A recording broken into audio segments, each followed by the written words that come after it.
In this episode 40 of the Daily Hustle, it is part 1 of the series talking about crafting the perfect pitch to raise more money and sell more stuff. Today we are talking about frame control. This is really big stuff for your business. You don't want to miss it. Also, we talk about Shawn Kemp, the Rain Man.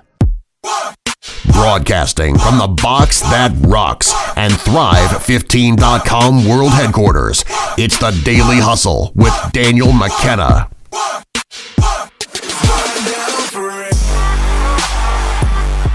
What is going on, guys? It is episode 40 of the Daily Hustle Show. Sitting over to my left, Marshall F. Morris. Marshall, how are you doing today? I'm doing awesome. That's fantastic. I am Daniel McKenna. This is episode 40 of the Daily Hustle. I can't believe we've lasted 40 episodes. I can't believe the FTC. Is it FTC? Have they not kicked us off the air yet? The Federal Trade Commission? Yeah, sure. The FTC. Okay. CNN. The SEC. BET. I'm very surprised BET has not kicked us off the air yet. Well, yeah.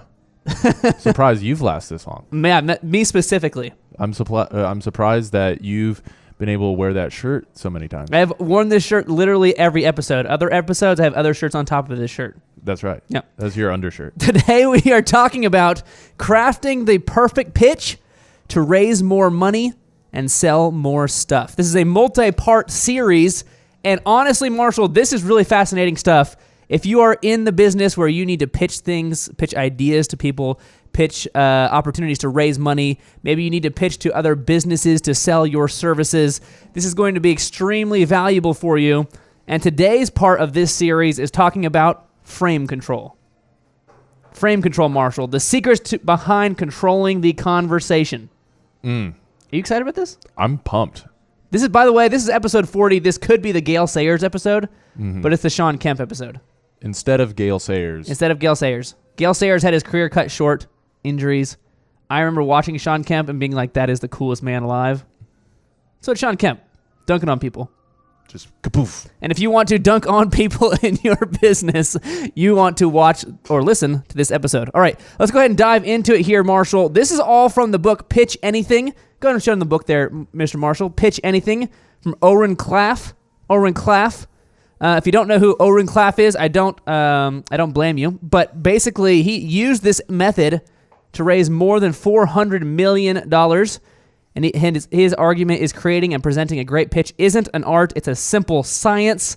And we are going to dive into that today. All right, Marshall, here's the context. Dan's been holding on to this book for about 8 months to 1 year. I did, that's true. And we've decided to dive into this book because he finally found it. I thought I had brought that back to you. I had checked it off my to-do list. Yep, did it, done, brought it back. And then one morning. He found the book. I found the book. This is like one of my favorite books. Your name's in it and everything. Yeah. Right there. It has my name on it. And it was on my to-do list for about 8 months to get it back from Dan. Well, you know what? You've kept following up. I kept telling you I gave it back to you. One day I found it. There it is. Okay. Context here. For those who are wondering what frame control might be, we'll be talking about here. Here's the context. Dude, 32-year-old dude, he's the CEO of his company. He's walking into a $1 billion financial institution. He's trying to raise some money. For his business. Sits in there for half an hour waiting for the owner, the manager to come talk to him. 69-year-old, old cowboy-looking guy walks in, cuts off his presentation. So this guy's been working on this presentation. He's trying to raise a ton of money for his business. He probably spent countless hours presenting, practicing, presenting, tweaking, presenting. And now here he is, big moment. Owner comes in, cuts him right off at the beginning of the presentation. And he says, look, I only want to know 2 things from you. What are your expenses and what are you paying yourself? Now, if you spent any time crafting this presentation, you probably did not lead with what are my expenses and what am I paying myself. That's probably not the flow you wanted. Right. It's probably not the way you wanted the conversation to start off. Mm-hmm. You probably wanted to build a lot of value in what you're doing, have the ask at the end. This is probably not the conversation that you wanted to be having. Mm-hmm. So now it's like this guy's big moment. He's prepared. He's worked hard. He's practiced. He's ready. And immediately the older owner, he comes in, he cuts him off, he breaks his frame, and he starts a conversation on his terms as opposed to the 32-year-old business owner's terms. Right. Okay, so that's what we're talking about. We're talking about frame control. Marshall, do you have any other examples of this? We're going to get into the specifics here. Any other examples that might bring some clarity to the people at home who maybe have never heard of frame control or maybe haven't latched on to this idea yet? Any other ideas about what frame control is all about? Well, we're going to get into it here, as later in the show notes, we're going to talk about it. But it's anybody that's seizing the power of a situation. So every social interaction has these frames. And so whether it be in business or social encounters or, I don't know, out at, some kind of social gathering and you're talking and meeting new people or even like in sport, you talk a lot about, frame control in sport. So all of these things are different scenarios in which frame control can be employed. It's not just business, but rather everyday life. We all use frame control. Okay, so this is straight from the book Pitch Anything, which, by the way, is a fantastic book. I don't recommend taking it from one of your friends and hiding it for 8 months, but I do recommend reading this book, which I have done. It's a great book.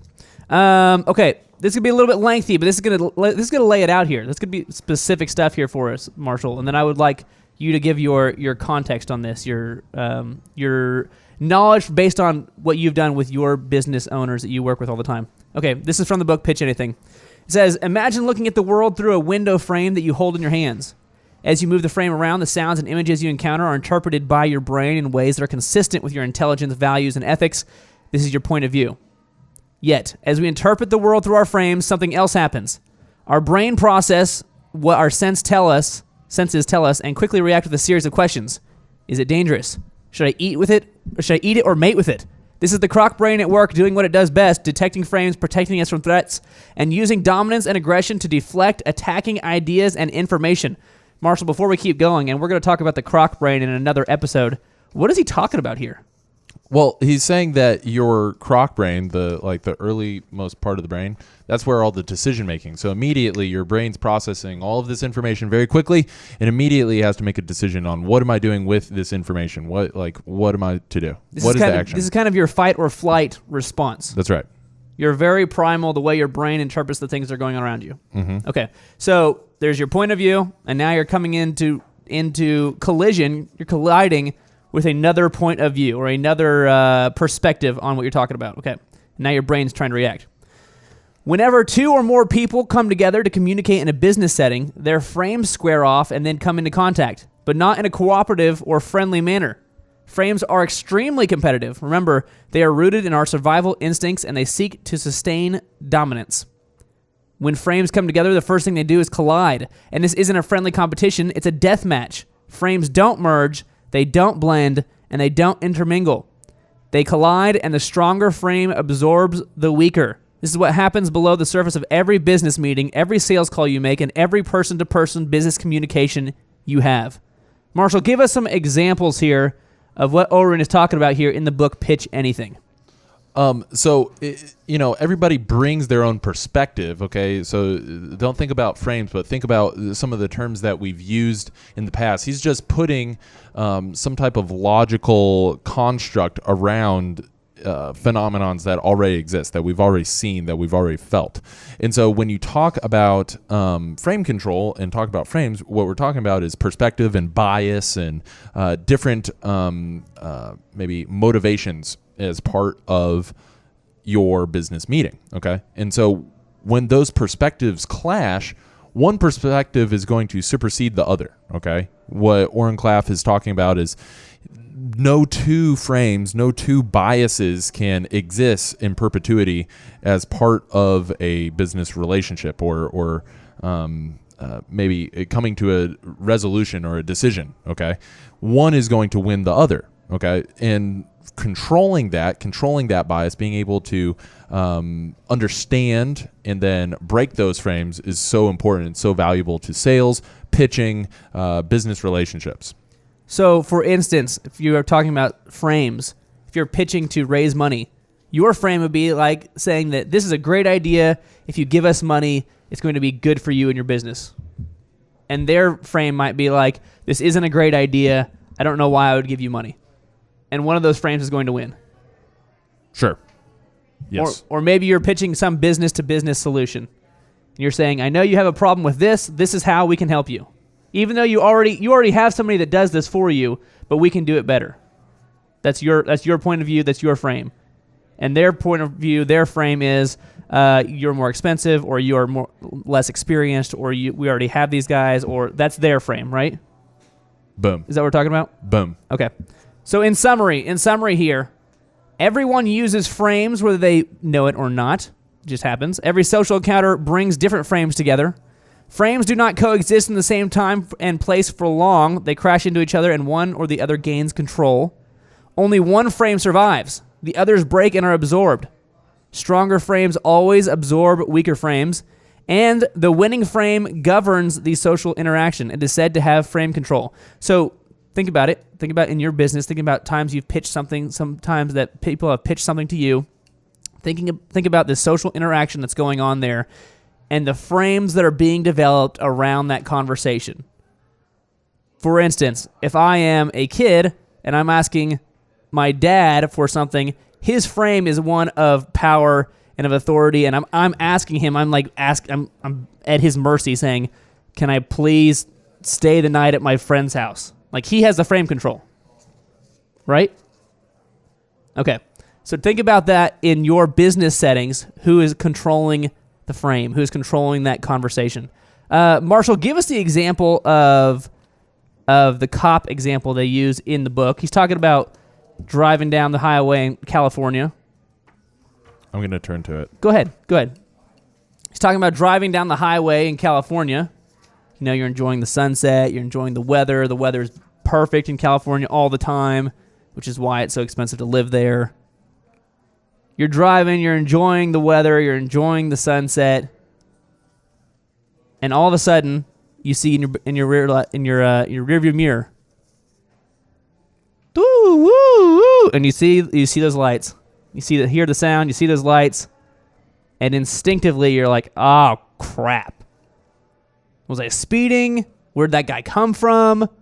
I didn't see him." Like, you all of a sudden go, ugh, right? Right. Okay, so give us that example. Talk about the cop example in this book.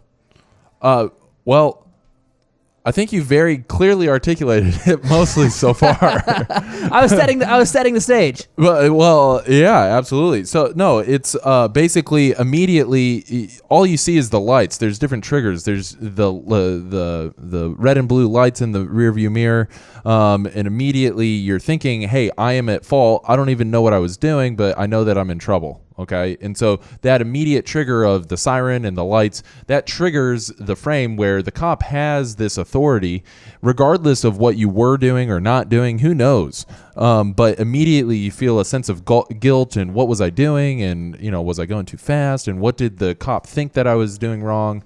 Because the cop maintains this authority power frame from the get-go. So regardless of what you say, he's probably going to control the frame. That's right. Because he has the power. He has the moral authority. He's the cop. Mm-hmm. He can do something about it. You probably can't do anything about it. Mm-hmm. So he owns the frame in this example. You're already like, you're tensing up. You're kind of getting stressed. You're trying to figure out a way to get out of being in trouble. Like, he owns that frame. That's right. He controls that interaction. That's right. Okay. So regardless of what you say in that example, because he controls that frame, he gets the last word. He gets to decide how that interaction goes. Mm-hmm. He gets to decide if he's giving you a ticket, if he's going to impound your car, if he's going to give you a warning, if he's going to be a jerk or be a nice guy. Like, he gets to decide that. Yeah. And so most people, in a cop example, they're getting pulled over, they're not going to respond by trying to represent more authority than the cop.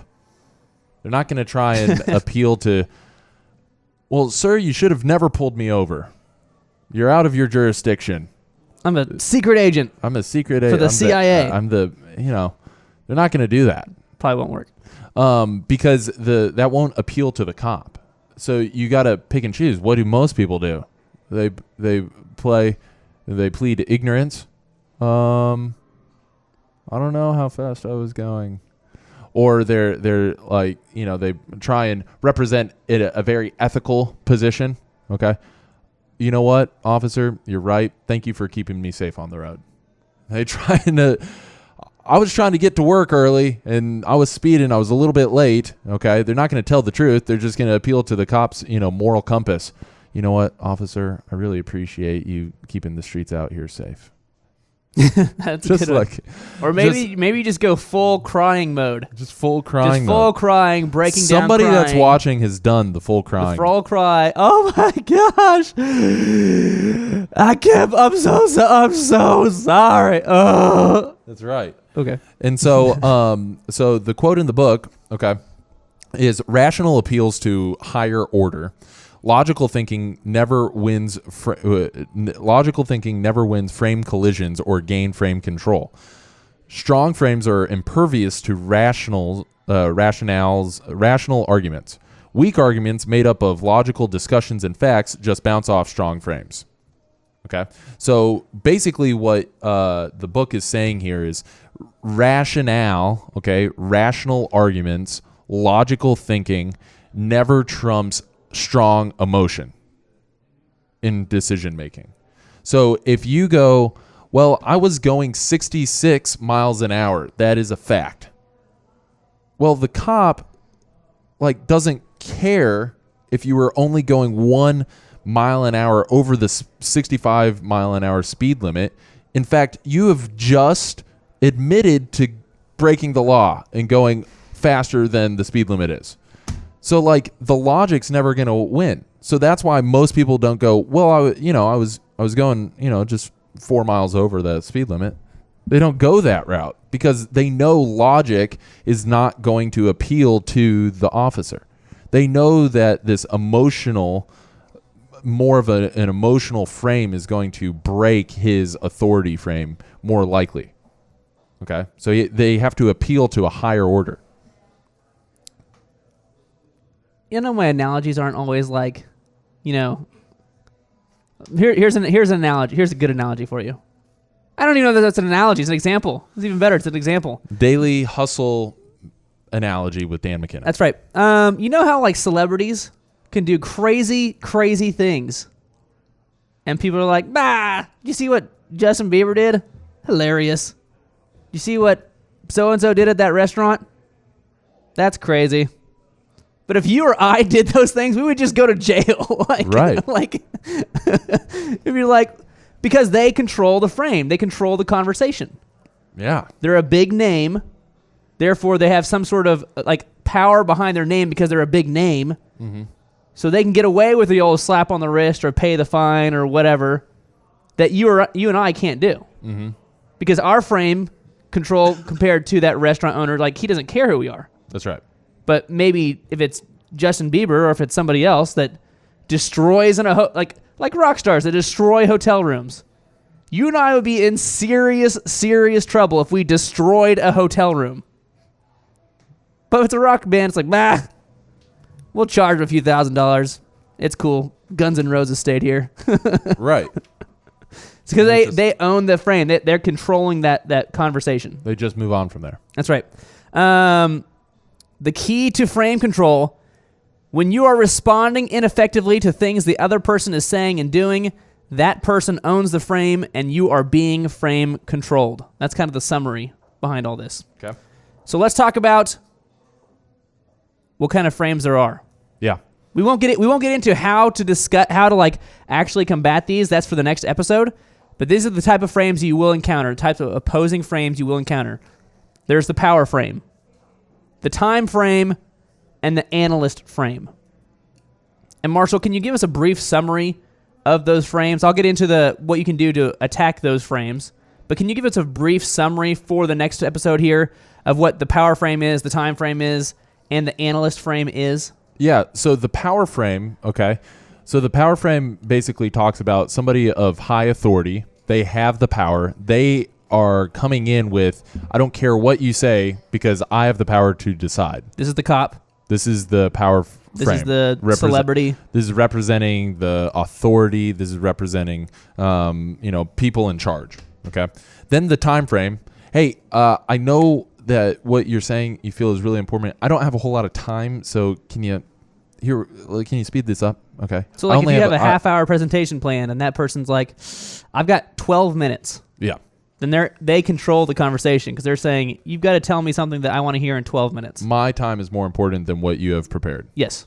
Okay. And then the analyst frame, somebody that wants to go into the far deep Siberia of logical thinking and therefore make an objective decision based on analysis and facts versus basically emotion. Okay, they don't want to make an irrational emotional decision, so they want to send themselves and you with your presentation into the Siberia of analysis. So knowing that buyers are typically emotional buyers, and typically that's how you plan your sales pitch and you plan your business pitch and you plan that's what you plan it around. This guy is trying to take on purpose, make sure you have zero emotion in it, and take you way off your game plan by just going straight into numbers and facts and logic, and that's what he's doing. Right. Okay. So the 3 type of opposing frames you will encounter: the power frame, the time frame, and the analyst frame. Okay, here are the response frame types that you can use to meet these oncoming frames to win the initial collision and control the agenda. Remember, you get to raise more money and sell more stuff when you are controlling the agenda. Okay. Number 1, the power busting frame. If they have the power frames, the power busting frame. If they have the time frame, you are putting on the time constraining frame. Or number 3, the intrigue frame. The intrigue frame. Work against the analyst type of frame. And number 4, the prize frame. The bonus, the prize frame here. Okay? So again, power busting, time constraining, intrigue, and prize. Those are the response frame types that you can use to meet these oncoming frames, win the initial collision, and control the agenda. And that's how you're going to sell more stuff. So basically, Marshall, this is one big teasing episode. This is basically getting you into the conversation, talking about what frame control even is, before we move on to the daily wins of the week, because in the next episode, we're going to talk about how to actually combat these frames, how these actually work, how to actually control that conversation. Marshall, any other conversation you want to bring up about frame control? Yeah, so frame control is basically opposing rational thinking versus irrational thinking or emotional thinking, okay? And so what you have to do is you have to understand that when you are doing sales or when you are pitching, decisions are made in the emotional part of the brain, okay? The croc brain. So we're going to reference the croc brain. And so when we say the croc brain, we're talking about the innermost part of the brain. C-R-O-C, croc. Croc brain. Okay. Talking about the crocodile brain, very, very emotional fight or flight brain, okay? So the croc brain. And when we do this pitching, when we do this selling, we have to speak to people's emotions, not to their analysis, okay? And when we do that, we'll be very much more successful, okay? And so when we talk about these frame busting techniques, that's what we're talking about, okay? Is really appealing to their emotional state. So typically, if you're pitching something to somebody, they have something that you want, right? They have something that you would benefit from getting. So they have a certain frame that they are going to try to control the conversation with. And knowing these techniques that we'll talk about in the next episode will help you take control of that agenda, take control of that frame, and then get your argument across in a way that they actually hear. Yeah. Sweet. Bang. This is good stuff. This is really good stuff. I want to make sure that everybody understood what we were talking about when we were talking about frame control. In the next episode, we're going to talk about how to actually do it. How to actually do it. The secrets behind controlling the conversation. Okay, that is it for today's episode. This is kind of a teaser episode, bringing up the idea, and in the next episode, we're going to tell you how to actually execute it. Daily wins, Marshall. Shoo-shoo. Oh, what was that? It was a shoo-shoo. Is that was that a jet? Or is that It is more of an FX. An FX? Yeah. Oh. Shoo-shoo. Oh, okay. Yeah. I like that. That was good. Shoo-shoo. Daily wins here, Marshall. I'm going to let you. You're going to be. I came in to pitch to try to win some money here, raise some money. Oh, okay. And you're going to give me the daily wins of the week as the guy who doesn't want to give me money. Wow. Yeah. Okay. Okay. All right. So, Bill, I'm here, and my business is awesome, and you should give us some money. Let me tell you why. Hold on real quick. Before you get started, I want you to know You see this CEO name tag here on my desk here? Yeah, I don't know why your name tag's on your desk, but go ahead. My name tag's on my desk. Okay, yeah. And I just want you to know, it's a big deal. I had to move some very, very big deals that I was working on. Really? In order to meet with you. Really? Okay. So this better be good. Well, I appreciate your time, and let me tell you why. And I don't have a whole lot of time. Okay. I have 7 minutes. Okay, well, I planned on an hour, but I can, I'll talk fast. No, you only have 7 minutes. Okay, I'll talk really fast. Okay. The reason that I'm here today... Go ahead and get into it. Okay, as you'll see on the slideshow behind me, my name is Daniel. Are you making any money? Tell me about your numbers.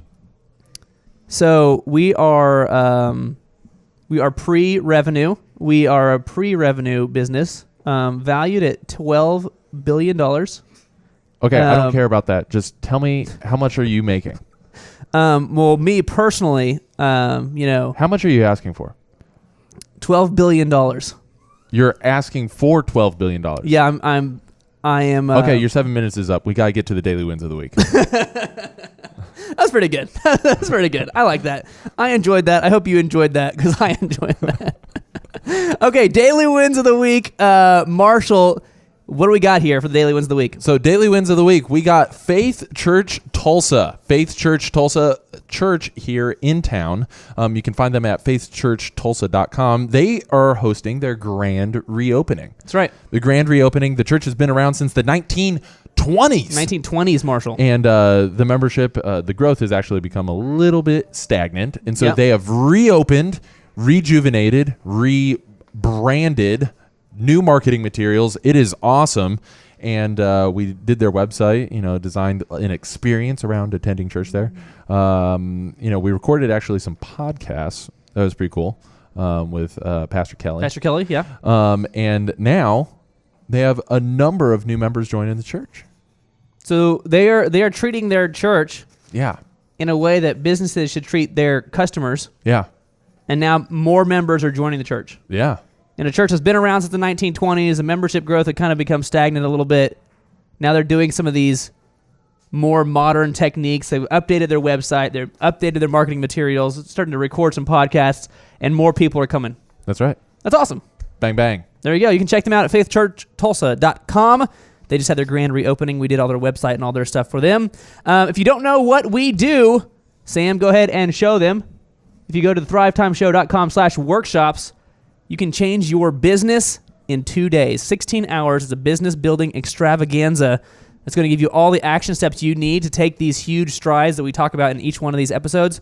Or if you don't know what we do at all yet, this is like the first time you've listened to this, first time you've heard about this, go to thrive15.com. Search around on thrive15.com, and on there, you can go fill out your business evaluation score. It's going to let you know where in your business, what are the areas that you need to work on. And if you do that and you tell them the Daily Hustle Show sent you, you're going to get that book, Thrive, for free. Thrive for free. Is that a good book, Marshall? Is that book good? It's a great book. What is that book about? It's designing your destiny and taking more proactive action rather than being reactive to the life that happens to you. Boom. So if that's something you're interested in, all you got to do, thrive15.com, go fill out that business evaluation score. Tell them that we sent you. You're going to get that book for free. This was the Sean Kemp episode. Marshall, I wish we talked more about Sean Kemp in this episode. I got to be honest. I wish we had played some highlight reel of Sean Kemp. All the homework that you have, 1, come back for the next episode where we're talking about frame control, and 2, look up Sean Kemp highlights. Yeah. If you're at home, go look at some Sean Kemp highlights, the Rain Man, him and Gary Payton. I loved that team. Yeah. Detlef Schrempf. Yeah. You like some you look like Detlef Schrempf. Schrempf. You kind of look like a Detlef Schrempf. There's an F in there. Are you and Detlef Schrempf like the same size? Yeah. I had never realized that you were like Detlef Schrempf. Yeah. Detlef Schrempf. In fact, I think you've told me that before. You're now one of my favorite basketball players. All right. So for episode 40 over there, Detlef Schrempf. Over here, Daniel McKenna. Come back next time to talk about frame control. We'll talk to you next time.